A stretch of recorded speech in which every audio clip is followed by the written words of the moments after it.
Monsoon ने समय से पहले दस्तक दे दी और इस मानसून की दस्तक से कई इलाकों में महाराष्ट्र के कई जगहों पर समस्या खड़ी हो गई है।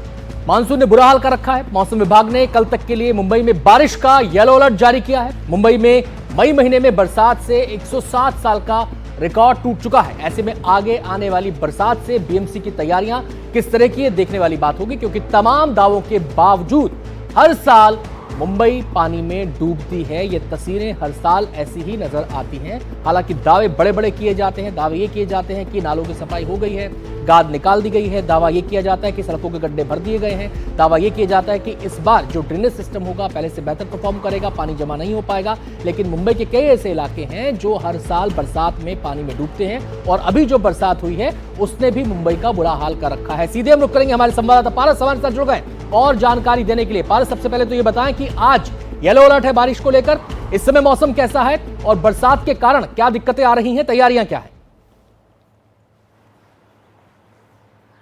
जी बिल्कुल अनंत, आज भी मुंबई और महाराष्ट्र के कई जगहों के लिए मौसम विभाग द्वारा येलो अलर्ट जारी किया गया है। और येलो अलर्ट के बाद आज जो मौसम है वो थोड़ा सा धुंधला मौसम ज़रूर है। थोड़े से बरसात के लक्षण जो है वो ज़रूर दिख रहे हैं यहाँ पर, मगर कल रात से ही मुंबई में बारिश नहीं हुई है। महाराष्ट्र के कुछ अलग अलग जगहें हैं जहाँ पर ज़रूर बारिश हुई है, मगर मुंबई में कल रात से ही बारिश नहीं हुई है। कल भी सुबह जो है वो येलो अलर्ट दिया गया था और कल भी बारिश नहीं हुई थी। हालांकि मुंबई में इस बार 10 दिन पहले जो है वो मानसून ने दस्तक दी है और मानसून ने जैसे ही दस्तक दी अनंत, उसके बाद मुंबईकरों को काफ़ी दिक्कतों का सामना करना पड़ा। बीएमसी हर साल ये दावा करती है कि उन्होंने बरसात को लेकर सारी तैयारियां कर रही है, मगर जैसे ही बरसात आती है, मानसून दस्तक देता है, वैसे ही सारे परिणाम जो हैं वो सामने आ जाते हैं। सारी पोल जो है वो खुलने लगती है।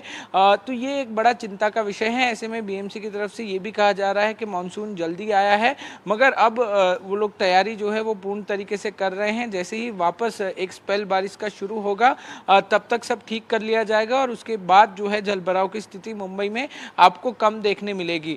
मुंबई में बहुत ज़्यादा जलभराव की स्थिति हमने देखी जब परसों के दिन लगातार बारिश हो रही थी, लगातार जल जमाव की स्थिति अलग अलग जगहों पर हो रही थी।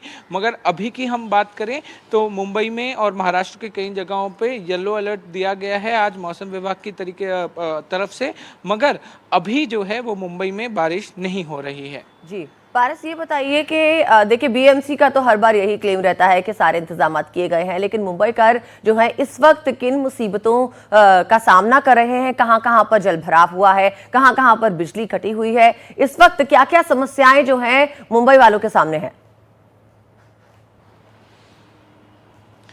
अदिति, अभी बारिश नहीं हो रही है मुंबई में और जल भराव कहीं भी नहीं है क्योंकि बारिश नहीं हो रही है। मगर जैसे ही बारिश आती है मुंबईकरों को बहुत सारी दिक्कतों का सामना करना पड़ता है, क्योंकि मुंबई की लाइफलाइन कहे जाने वाले लोकल ट्रेन उस पर असर पड़ने लगता है।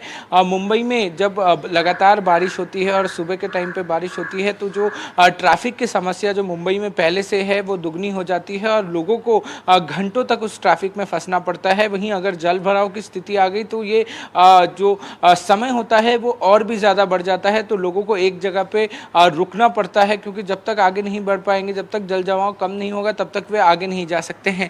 तो ऐसी कितनी ही दिक्कतें होती हैं जो मुंबईकरों को फेस करनी पड़ती है हर साल जब बारिश आती है और तैयारियां पूरी नहीं होती हैं, जलभराव की स्थिति आ जाती है। और परसों भी हमने देखा कि इसी तरीके की दिक्कतों का सामना मुंबईकरों को करना पड़ा था। जैसे ही बारिश शुरू हुई वैसे ही कुछ स्टेशन थे जो सेंट्रल लाइन पे है, वहां पर पानी भर गया और उसकी वजह से रेलवे, जो कि मुंबई की लाइफलाइन कहा जाता है, लोकल ट्रेन लाइफलाइन कही जाती है, उनको थोड़ी देर के लिए थामना पड़ा। लगातार ट्रेन लेट चल रही थी, लोगों को वो समस्या हो रही थी। तो ऐसी कई समस्या से जो है वो मुंबईकरों को गुजरना पड़ता है जब बरसात आते हैं। पारस, आपके पास आते हैं। अभिषेक हमारे संवाददाता हमारे साथ जुड़ गए हैं, मुंबई में ही मौजूद हैं। माहिम इलाका, अक्सर आपने इस इलाके का नाम सुना होगा। जब बरसात होती है तो ये भी उन इलाकों में शामिल होता है जो बरसात से प्रभावित होते हैं।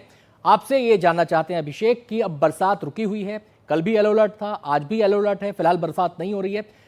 जो इस बार के काम है जो बीएमसी को करने थे, जिसके दावे किए गए थे कि 540 करोड़ रुपए का आवंटन हो गया है, क्या वो काम प्रभावित हुए हैं मानसून के पहले आने से? और जब बरसात रुकती है तो बीएमसी की रफ्तार क्या रहती है काम को आगे बढ़ाने की? फटाफट काम कर लिया जाए जिससे कि हालात से निपटा जा सके। जी देखिए, हमने जिस तरीके से सोमवार को रिपोर्टिंग की उसमें कहीं न कहीं ये साफ तौर पर दिख गया था कि किस तरीके से प्रशासन सोया हुआ है। बीएमसी सोई हुई है, उनको अंदाज़ा भी नहीं था कि इस तरीके से मानसून 10 दिन 12 दिन पहले दस्तक देगा और उनके तमाम दावों की पोल खुल जाएगी। क्योंकि हमने जहाँ से हिंद माता दादर एरिया है जो सबसे निचला भाग माना जाता है, जहाँ पर जल भराव की स्थिति बहुत जल्दी हो जाती है, वहाँ से रिपोर्टिंग की थी और वहाँ से ख़ास तौर पे देखा गया था कि जो डी वाटरिंग पंप होते हैं, जो पानी खींचते हैं, वो पंप निष्क्रिय थे, अनऑपरेशनल थे क्योंकि वहाँ पर डीजल नहीं था, कुछ पंप वहाँ पर मौजूद नहीं थे। फिर शाम तक दौरा किया गया आदित्य ठाकरे द्वारा, उसके बाद पंप लाए गए, डीजल लाया गया, पंप से पानी हटाया गया। तो ये एक किस्सा मैं बता रहा हूँ। ऐसे ही तमाम जो निचले इलाके वहाँ पर पंप की मौजूदगी होनी चाहिए, उनमें डीजल होना चाहिए, वहाँ लोकल कॉन्ट्रैक्टर होना चाहिए। ऐसे एरियाज आइडेंटिफाई करके वहाँ पर प्रिकॉशनरी मेजर्स लेना चाहिए, जो हमें नहीं दिखा। उसके साथ में नाले सफाई के जो बड़े दावे किए गए थे 30 मई से बढ़ा के 7 जून तक कर दिया, लेकिन मानसून तो रुकेगा नहीं, वो तो पहले ही आ गया और फिर से पोल खुल गई। गड्ढे भर रहे हैं, रोड बनाए जा रहे हैं, उसका भी जो रोड कॉन्क्रीटाइजेशन का काम है वो भी लगभग 20% तक ही हो पाया है। तो उसको लेकर के इन तमाम चीज़ें जो बीएमसी की जिम्मेदारी है और जो किया जा रहे काम है, और मानसून जो पहले दस्तक दे दिया है, इसके चलते सारे दावों की पोल खुल गई है और राजनीति अलग से भी की जा रही है।